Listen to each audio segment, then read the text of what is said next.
Ассаламу алейкум, урматтуу достор жана биздин каналдын подписчиктери.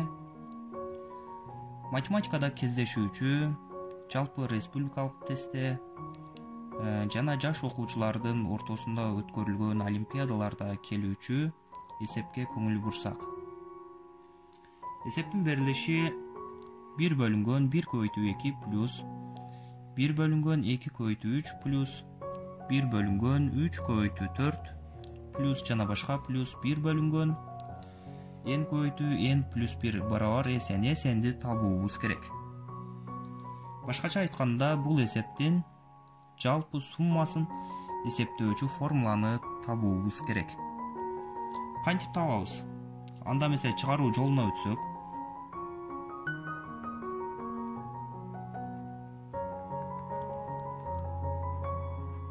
чыгаруу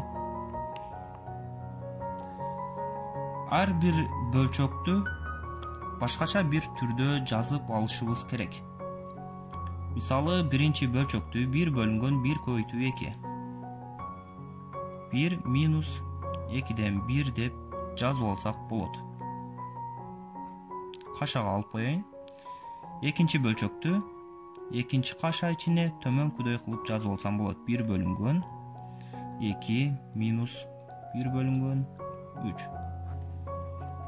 Эгерде бул эсепти жалпы орток бөлүм келтирсем, анда 1 бөлүнгөн 2 көбөйтүү 3тү берет. Анда үчүнчүсүнө 1 бөлүнгөн 3 минус 1 бөлүнгөн 4 болот. Демек, ар бир бөлчөк ушундай түрдө жазылып, плюс жана башка плюс энинчи мүчөсүн дагы мына ушундай кылып жазып алабыз. Бөлүнгөн n плюс 1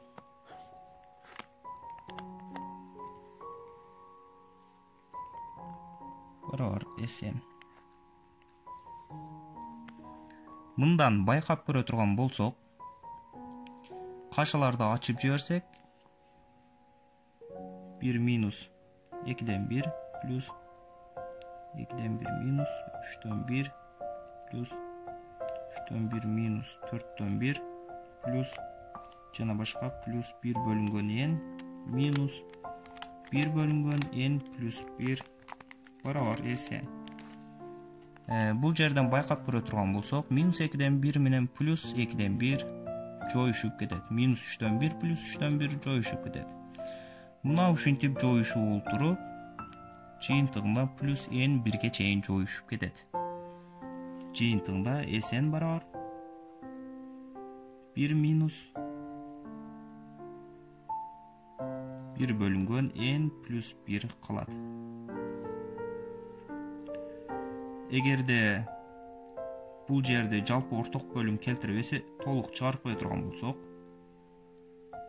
анда n бөлүнгөн n плюс 1 болуп калат. Демек, жыйынтыгында sn барабар n бөлүнгөн n плюс 1 болот. Анда эмесе жообун таптык.